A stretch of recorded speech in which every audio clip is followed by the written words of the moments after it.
from Cleveland's most accurate weather team. This is 19 First Alert Plus, sponsored by the man that makes them pay, Tim Misney. Hello there and welcome to your First Alert Forecast with myself and Jason Nicholas. Jason, today was one of those days where I think I shoveled 2 or 3 times before I left just to be sure because, conditions were just kind of steady throughout the day, it felt like, and I'm guessing that's what it was. I was talking to Andy Chillian for a bit too. He said, busy couple of days. Yeah, we had the snow in the morning, was not good for the morning drive as we talked about yesterday, and conditions improved during the day. It's an interesting strategy you have, multiple shovelings. Sometimes people will wait until the snow's over and do one big one, but it's a little bit harder. So you break it up into a couple of different times. I get that. Yeah, I want to make sure my wife doesn't have to worry about it. So I did in the morning. Okay at home, right? You're not just trying to get out of the house? No, she's working. So she's usually out at either east side or west side, depending on I was going to say, office. You speak very highly about your wife. So but that's why I don't want her to have to worry about it. Right. So I usually do it in the morning just in case it slows down a bit. Such a nice guy. And then do it a second. I really don't mind it, which I know is strange, but I don't know. You're a Buffalo. Right. You're a Buffalo guy. Yeah. Doing it. So it's not like the worst thing for me. I don't totally mind it. I haven't had a driveway in 15 years, so I cannot relate. All right, let's show you what's going on outside right now. Not much in the way of any snow. A few flakes out there, but overall things are quieting down. The winter weather advisory is gone, so we're looking at improving weather here as we head through the overnight. Look at our temperatures. Upper 20s, and there's more warmth where that came from. I mean, relatively speaking, right? I mean, 29, still below freezing. But look at this. I mean, we've got relatively mild air. You might look at this and say, hey, we're on the up and up. But way up here, locked in, there's some big-time cold air. And we're going to track a wintry mix on Saturday. But tomorrow is going to be a pretty nice day. Starting in the upper 20s, we're in the low 30s. Look at 1 p.m. tomorrow. Dare I say we could get some sunshine and temperatures rise into the mid-30s. And the reason I say that is because tomorrow, Jeff, is likely the best weather day we're going to get in the next week. So let's dive in. Friday's good. No problems there. What about Saturday? Rain, snow mix, changing mostly to wet snow. When? Right when you wake up, whenever you get up. If you're in real early weekend riser, we've got rain, snow mix. If you wake up a little later, we've got a rain, snow mix, and then that should last through around 1, 2 o'clock, and then we start to dry things out. Sunday, we turn colder with some lake effect, and this lake effect could mean business. You see these streamers, and look at our temps. We are in the teens into Sunday night with some lake effect snow showers. So let's take a look at our snowfall, and we'll let it run all the way through Saturday night. And we'll go to Saturday night. It's not a lot. We'll say 1 to 3 inches across northern Ohio, and then as we head through Sunday, we'll likely get another couple of inches there as we cool off. Hour by hour for tonight. 32 downtown with a west at 20. It's pretty warm. Tomorrow morning, clouds, maybe some sunshine. All right, coming up in 15 seconds, so we got a lot to talk about on the double weekend forecast, Jeff, including several 19 First Alert weather days. I've represented families just like yours for over 4 decades. Listen, if you need me, call me.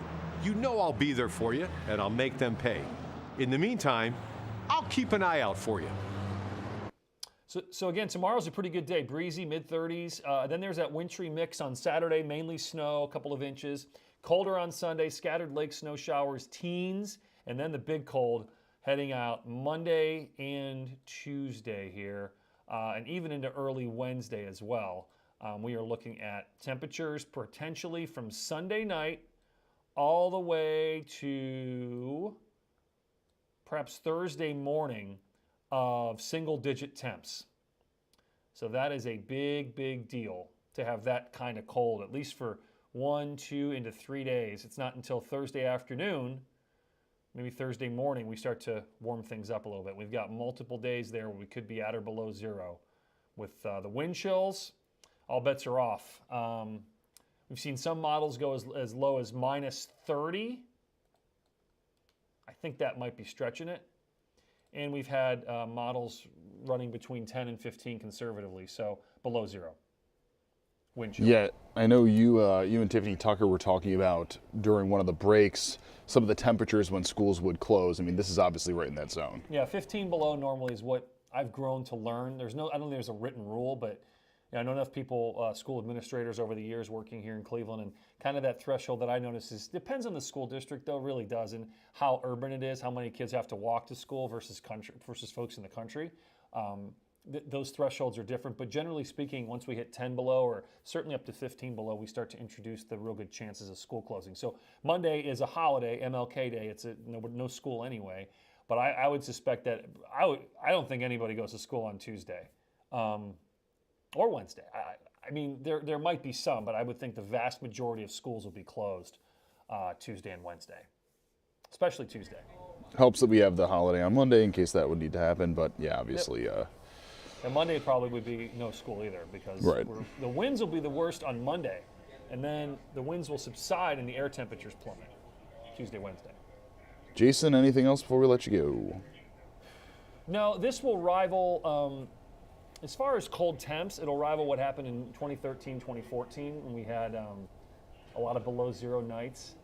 And then as far as wind chills go, we actually 2 years ago, I want to say in December, we had 30 to 35 below wind chills for a couple of days around Christmas time. So that has happened the last couple of years. This is not, it's not historic. We may set some records cold inland. I don't think Cleveland will.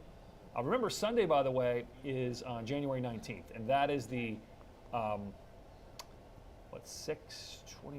31-year anniversary, 31st anniversary for the coldest temperature ever recorded in Cleveland. That number in 1994, January 19th, 1994, the coldest temperature ever recorded in Cleveland. Jeff, I'm putting you on the spot. Do you have any guesses? The air temperature, not the wind chill, what the coldest temp ever on record in Cleveland is? Do you know? It was 1994, January 19th. Negative 18? Nice guess. Really, really good. Minus 20, so you're within shouting distance of that. Negative 22 was going to be my other one. Yeah, well, you're right in the middle. We had, I have to look it up, but it was several days where we were at or below zero temperatures over more than a couple of days. Yeah, is that, I believe.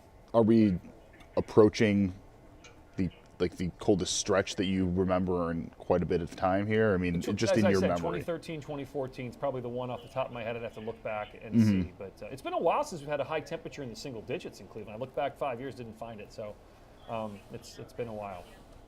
On Monday, I believe I will be heading to Columbus to see Buckeyes fans and for the championship, and it might be a cold day for me. So bracing for impact is a good way to say it. All right, Jason, thanks so much. We'll see you on 19. Thank you.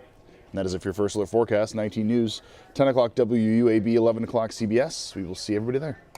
19 News, now streaming on Samsung Smart TV. Search for channel 1035.